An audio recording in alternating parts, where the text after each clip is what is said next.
السلام علیکم ورحمۃ اللہ وبرکاتہ۔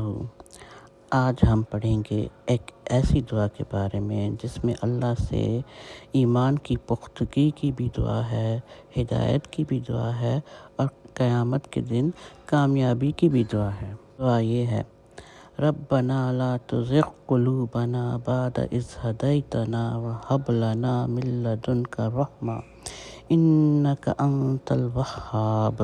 ربنا، اے ہمارے رب، لا تزغ، نہ پھیر، قلوبنا، ہمارے دل، بعد اذ ہدیتنا، جب کہ تو نے ہمیں ہدایت دی، وہب لنا، اور عنایت فرما ہمیں، من لدنک، اپنے پاس سے، رحمت، انک، بے شک تو، انت الوہاب، تو سب سے بڑا عطا کرنے والا، سب سے بڑا دینے والا ہے۔ یہ وہ دعائیں ہیں جس میں 3 اہم چیزیں بیان کی گئی ہیں۔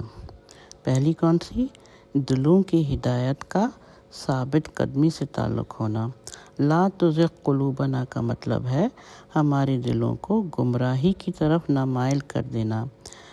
یہاں لفظ ازاغہ کا مطلب ہے کسی کو غلط راستہ دکھانا یا اس کا دل ٹیڑھا کر دینا۔ انسان فطرتاً کمزور ہوتا ہے، وہ کبھی بھی گمراہی کی طرف مائل ہو سکتا ہے، خاص طور پر جب اسے صحیح راہ سے ہٹانے کی کوشش کی جائے۔ اس لیے مومن ہمیشہ یہ دعا کرتے ہیں کہ وہ اللہ ان کے دلوں کو ثابت قدم رکھے اور وہ گمراہی میں نہ ڈوبیں۔ تو ایک دفعہ ہدایت مل گئی، اب اس ہدایت کے بعد استقامت کی بھی دعا ہے۔ اس میں یہ بھی کہا جا رہا ہے کہ اللہ تعالیٰ ان کی ہدایت کو برقرار رکھے جو وہ اس سے حاصل کر چکے ہیں۔ اس بات کا اعتراف کیا جا رہا ہے کہ ہدایت اللہ کی طرف سے ہے اور اس کے بعد اس پر ثابت قدم رہنا بھی اللہ کے کرم پر منحصر ہے۔ پھر رحمت بھی طلب کی جا رہی ہے۔ وَهَبْ لَنَا مِن لَّدُنْكَ رَحْمَةً، وہبہ کا لفظ استعمال ہوا ہے جس کا مطلب ہے دینے والا، اور اس کا مطلب ہے کہ ہمیں اپنی رحمت عطا فرما۔ یہاں دعا کی جا رہی ہے کہ اللہ اپنی طرف سے خاص رحمت دے جو گمراہی سے بچا سکے اور انسان کو اپنے راستے پر قائم رکھ سکے۔ انسان کی زندگی میں ہر قسم کی کامیابی اور خوشی اللہ کی رحمت کی بدولت ہی ممکن ہے۔ پھر چوتھی بات ہے کہ اللہ کا دینے والا ہونا۔ انک انت الوہاب میں اللہ کی صفت الوہاب کا ذکر ہے، یا جو دینے والا ہے یا بے شمار دینے والا ہے۔ اللہ تعالیٰ کا یہ وصف انسان کو یہ تسلی دیتا ہے کہ وہ ہمیشہ اپنی رحمت اور انعامات سے نوازنے والا ہے، اور جو کوئی اللہ سے ہدایت اور مدد طلب کرتا ہے اسے کبھی مایوس نہیں کیا جاتا۔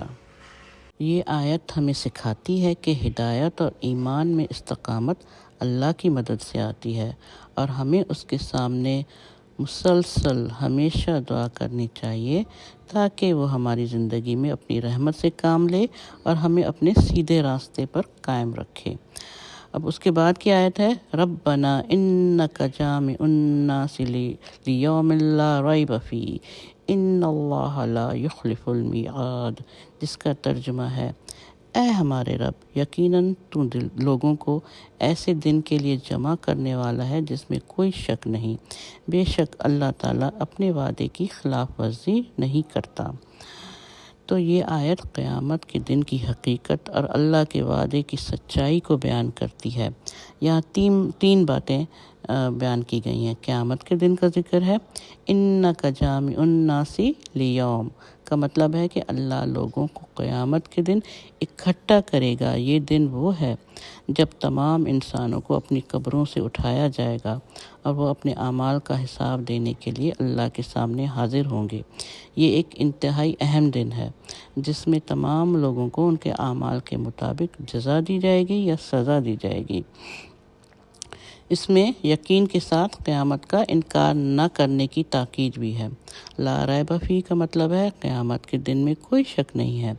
قیامت کا دن تو یقینی ہے اور یہ اللہ کا وعدہ ہے، اس کا وقوع ایک حقیقت ہے جس میں کوئی تردد نہیں کیا جا سکتا۔